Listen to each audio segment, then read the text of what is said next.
tidak meyakini adanya Tuhan. Sejak dahulu, Tuhan merupakan sesuatu yang penting bagi manusia. Karena Tuhan, segala sesuatu tercipta, termasuk kita makhluknya, yaitu manusia. Hubungan antara manusia dan Tuhan sudah terjadi sejak manusia berada dalam alam roh, sehingga semua manusia memiliki fitrahnya, yaitu sebagai manusia yang beragama dan bertuhan. Tidak bertuhan berarti secara langsung manusia itu telah melanggar fitrahnya sebagai manusia. Kepercayaan kepada Tuhan merupakan suatu keharusan bagi setiap manusia. Namun kehidupan bukan merupakan realitas tunggal, akan tetapi kehidupan merupakan bagian dari multi realitas. Manusia diciptakan Tuhan ke muka bumi bukan hanya semata-mata untuk menyembah dan mengagungkan Tuhan saja, akan tetapi Tuhan menciptakan manusia untuk menjadi khalifah di bumi. Pelanggaran hak untuk memeluk agama sesuai keyakinannya masing-masing. Setiap orang berhak atas kebebasan beragama atau berkepercayaan. Konsekuensinya, tidak seorang pun boleh dikenakan pemaksaan yang akan mengganggu kebebasannya untuk menganut atau memeluk suatu agama atau kepercayaan pilihannya sendiri. Negara menjamin kemerdekaan tiap-tiap penduduk untuk memeluk agama atau kepercayaannya. Jaminan kemerdekaan beragama tercantum dalam UUD 1945 pasal 28E ayat 1 dan ayat 2 dan UUD pasal 29 ayat 2. Tidak melaksanakan ajaran agama masing-masing. Sebagai umat beragama, tentu kita harus melaksanakan aturan agama masing-masing. Tuhan menurunkan ajarannya kepada manusia sebagai pedoman hidupnya, sedangkan kita sebagai umat yang percaya kepadanya wajib untuk melaksanakan ajaran tersebut. Melaksanakan ajaran agama merupakan bentuk Tuhan dalam mengimani Tuhannya. Pelanggaran hak dalam melaksanakan ibadah sesuai dengan agama masing-masing. Indonesia adalah negara demokratis yang menjunjung kebebasan hak asasi penduduknya, termasuk aturan agama. Hal ini tertuang dalam pasal 29 ayat 2 UUD 1945. Demokratis artinya bersifat demokrasi, maka negara demokratis adalah negara yang bersifat mengutamakan persamaan hak, kewajiban, dan perlakuan bagi semua warga negara.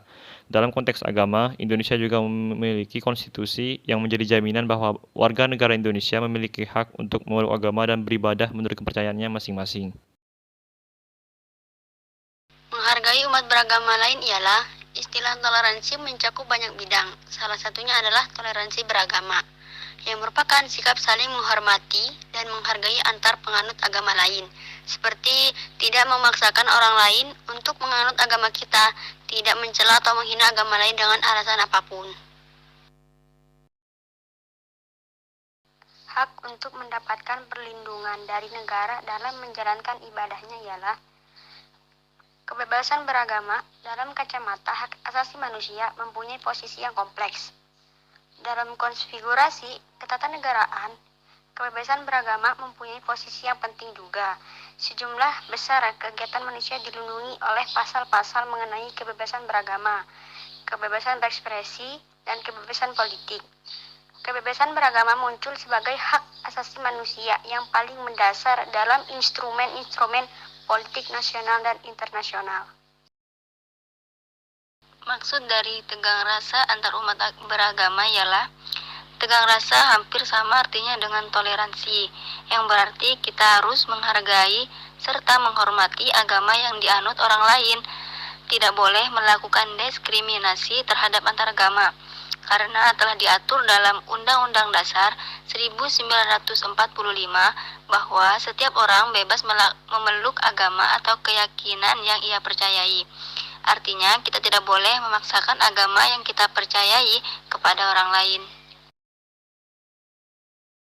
Hak untuk mendirikan rumah ibadah sesuai ketentuan yang berlaku. Maksudnya, membangun rumah ibadah harus memenuhi persyaratan administratif antara lain IMB, status hak atas tanah, izin pemanfaatan dari pemegang hak atas tanah, dan status kepemilikan bangunan gedung.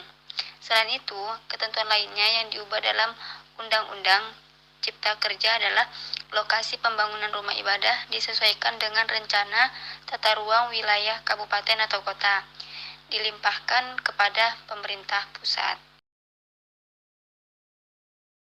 6. Keputusan utama SKB 3 Menteri atas dasar 3 pertimbangan. Nadiem Makarim memaparkan 6 keputusan utama SKB. Salah satunya, peserta didik, pendidik, dan tenaga kependidikan berhak memilih antara seragam dan atribut tanpa kekhususan agama atau seragam dan atribut dengan kekhususan agama. Kunci utama atau esensi dari SKB ini, para murid dan guru dan tenaga kependidikan adalah yang berhak memilih menggunakan atribut keagamaan adalah keputusan individu, murid, guru, dan orang tua, bukan sekolah negeri. Jadi, pakaian seragam dan atribut bagi peserta didik, pendidik, dan tenaga kependidikan pada jenjang pendidikan dasar dan menengah di lingkungan sekolah yang diselenggarakan pemerintah daerah merupakan salah satu bentuk perwujudan moderasi beragama dan toleransi atas keberagaman agama. Kerukunan beragama adalah keadaan hubungan antar umat beragama yang dilandasi toleransi, saling pengertian, dan saling menghormati dalam pengalaman ajaran agama serta kerjasama dalam kehidupan bermasyarakat. Kerukunan antaragama dapat diwujudkan dengan saling tenggang rasa atau saling menghargai, toleransi. Kedua, tidak memaksakan seorang untuk memeluk agama tertentu, dan masing-masing agama taat pada agamanya dan peraturan yang telah ditetapkan oleh pemerintah.